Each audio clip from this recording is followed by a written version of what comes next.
တောတူတန်နေတဲ့အတူလူ6ယောက်ခြေလမ်းတွေကိုခတ်တုတ်လှမ်းရင်ဥတီချက်စီကိုမြင်မနာလျှောက်လာနေကြပါတယ်အချိန်ကလည်းမောင်ကြီးပြုံးနေပြီဆိုတော့အနားမယူရဲ့တွက်လက်တဲ့ခြေလမ်းတွေရဲ့နောက်မှာစိုးရိမ်မှုတွေကတဖြည်းဖြည်းကြီးစိုးလို့လာနေပါတယ်တကယ်ဆိုရင်သူတို့တွေတောဆက်ကိုရောက်နေတင်ပါပြီမှားရနဲ့လောက်ရကြအောင်လားဒီနေရာတကယ်ပဲဒေသခံတွေပြောကြတယ်လို့နဲ့ကြီးရလားဒါမှမဟုတ်ရဲတီဟာရဲ့မထီမဲ့မြင်ပြုခဲ့မိမှုကြောင့်လားအကြောင်းရင်းကိုတော့ဘယ်သူမှသိနိုင်မှာမထင်ပါဘူးဒီတော့ဟိုလာဖို့စတင်ခဲ့တဲ့သူကရဲတီဟာတိုင်းမှာတွေ့ခဲ့တဲ့ဗီဒီယိုတစ်ခုကြောင့်သူတို့ဒီကိုလာဖို့ဖြစ်လာခဲ့တာပါဒီတော့တွေကထူးဆန်းတဲ့နေရာတစ်ခုစီကိုရောက်အောင်သွားကြဖို့အတွက်သူ့ဦးဆောင်မှုရဲ့နောက်ကိုထွန်းအောင်မင်းမင်းနဲ့ဝက်ကလေးခေါ်အေးချမ်းတို့သုံးဦးမလိုက်ရဲလာရင်လည်းလိုက်လာခဲ့ကြတာပါလက်ထက်အနာရီကိုကြည့်လိုက်တော့အချိန်ညနေ6 နာရီတောင်ခွဲနေပါပြီလမ်းပြပြောပုံအရဆိုရင်ညနေ9 နာရီဝန်းကျင်လောက်ဆိုရင်တောဆက်ကိုရောက်နေရတော့မှဖြစ်ပါတယ်အခုတော့6 နာရီခွဲနေပြီဆိုတော့သူတို့စိတ်ထဲစိုးရိမ်မှုအရင်ကကြီးစိုးနေပါပြီသူတို့၄ဦးနဲ့အတူလမ်းပြ2ဦးပါလာပုံကဒီလိုပါဒီတော့ရဲ့အနေအနားမှာရှိတဲ့ရွာတရားစီကနေလမ်းပြ2ဦးကိုငှားခဲ့ကြပါတယ်နောက်ထပ်2ဦးကသူ့ကိုအခါကျင်းတွေပေးစရာမလိုပါဘူးတောထဲကိုလိုက်ပြီးအသီးရွက်ပဲဖြစ်ဖြစ်ကျင်းငယ်ပဲဖြစ်ဖြစ်ရှာဖွေခြင်းလို့သူလည်းလိုက်ပြစေဆိုပြီးငှားထားတဲ့လမ်းပြကိုအကူအညီတောင်းပြီးလိုက်လာခဲ့တာပဲဖြစ်ပါတယ်ရန်တီဟာလည်းလူများတော့ပူကောင်းမှာပါဆိုပြီးတော့သူတို့၄ဦးနဲ့လမ်းပြ2ဦးတို့ဥတီချယ်ရှိရာတောထဲကိုထွက်လာခဲ့ကြတာဖြစ်ပါတယ်မနဲ့နေမထွက်ခင်9 နာရီလောက်တည်းကထွက်လာကြတာဖြစ်ပြီးလိုအပ်တဲ့စားစရာအနေငယ်နဲ့အသက်အန္တရာယ်ဖြစ်လာရင်ကာကွယ်လို့ရအောင်ဒေါက်တာစတဲ့လက်နက်အနေငယ်စီကိုယူလာခဲ့ကြတာဖြစ်ပါတယ်လမ်းတစ်လျှောက်ဓာတ်ပုံတွေဗီဒီယိုတွေရရင်နေ့လယ်7 နာရီလောက်မှာသူတို့အရန်တွေ့ကျင်ခဲ့တဲ့နေရာကိုရောက်လာခဲ့ကြပါတယ်ဒီနေရာကိုဒေသခံတွေကတော့နက်ဖွဲ့ကျွန်းလို့ခေါ်ကြပါတယ်ကျွန်းဆိုတော့ကတော့တင်စားပြီးခေါ်ကြတာဖြစ်ပါတယ်တကယ်တော့ရေအိုင်တတာပဲရှိပြီးသူ့ရေကအရန်ကိုကြည်လင်လွန်းနေတာပါရေကြီးဆိုရင်ရေကအပြာရောင်ဒါမှမဟုတ်အစိမ်းရောင်ပဲရှိတတ်ကြပါတယ်ဒါပေမဲ့ဒီရေကတော့ရေကတဝက်ကပန်းရောင်တန်းနေပြီးနောက်တစ်ဝက်ကအနီရောင်ဘက်ကိုတန်းနေပါတယ်ရေကကြည်လင်လွန်းလို့ဟိုးအောက်ခြေမှာရှိတဲ့ကြောက်ခဲလေးတွေကိုတော့မြင်နေရတာပါသူတို့တွေစိတ်ကြိုက်တဲ့ပုံဗီဒီယိုတွေရိုက်ပြီးရေအိုင်နားမှာပဲထမင်းစားပြီးခဏနားကြဖို့ဆုံးဖြတ်လိုက်ကြပါတယ်ဒါပေမဲ့လမ်းပြက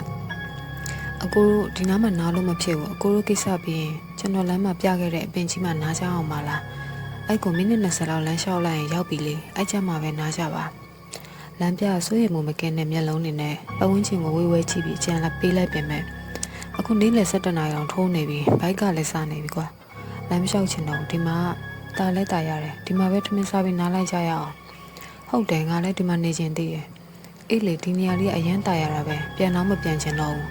ရဲတီဟာတွေရဲ့တယောက်တစ်ပေါက်ပြောတဲ့နေကိုကြားပြီးလမ်းပြောက်တော့မျက်လုံးပြမျက်စံပြဖြစ်သွားပြီးဟာအခုဒီနေရာမှာစကားမှလို့မရဘူးအဲ့လိုပြောလို့မဖြစ်ဘူးလာပါဗျာသွားကြရအောင်အခုတို့လည်းလိုင်းပေါ်မှာတင်ထားတာတွေ့မှာပေါ့ဒီနေရာနဲ့ကြီးတယ်ဗျဟာဒါတွေကလူတွေစိတ်ဝင်စားအောင်တင်ထားတာဖြစ်မှာပါကွာအေးလေကွာဒီနေရာလေးအရန်တာရနေတာဆိုတော့ပျက်စီးမှာဆိုလို့ကာကွယ်ပြီးပြောကြဖြစ်မှာပါရဲတီယာနဲ့ဝက်ကလေးကတော့စကားပြောရင်းဆိုရင်အထုပ်တွေချက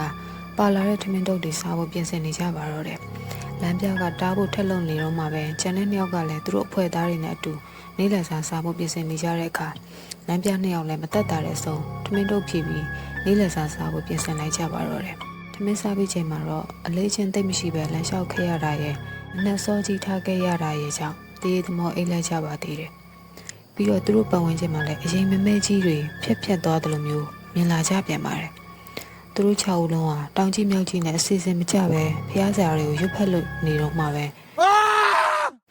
အမလီဆိုရဲဝက်ကလေးခေါ်အေးချမ်းရဲ့ဆူဆူဝါအော်ဟစ်တောင်ကြားလိုက်ရပြီ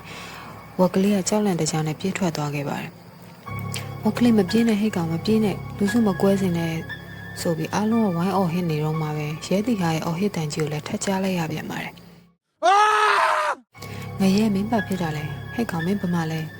အမောင်တူးကြီးစိုးမှုအောက်မှာမိခိုးငွေတွေလိုအရာတွေကထုပိန်းနေအောင်ထွက်ပေါ်နေပါတယ်သူတို့ထုံထားတဲ့ဖုန်းမီတွေကအနီးပတ်ဝန်းကျင်ကိုတိုးမပေါက်တယ်လို့တယောက်နဲ့တယောက်တောင်တေးချမမြင်နိုင်တော့ပါဘူးလေတိုက်တန်နေတဲ့အတူတုံးလုံး6ချမ်းမှုကြောက်ရွံ့မှုတွေကြီးစိုးနေပြီးအဖွဲ့သားတွေထဲမှာဘသူတွေဘာတွေဖြစ်နေပြီလဲဆိုတာမသိနိုင်လောက်အောင်ဖြစ်နေကြပါတယ်ဒီချိန်မှာသူတို့နားတဲ့ကြီးစီထူတန်ကြားလိုက်ရပြန်ပါတယ် ကြားလိုက်တဲ့တပြိုင်နက်တည်းမှာပဲပတ်ဝန်းကျင်မှာကြီးစိုးနေတဲ့မိခိုးငွေတွေဟာတဖြည်းဖြည်းကွယ်ပြောက်လာပါတယ်လက်ထဲမှာကင်ထားတဲ့ဖုန်းမီယာအောက်မှာတော့ထုံးအောင်နဲ့ငှားလာတဲ့လမ်းပြတို့နှစ်ယောက်သာရှိနေပါတယ်ဒါဆိုကျန်တဲ့သူတွေဘယ်ရောက်သွားကြရလဲ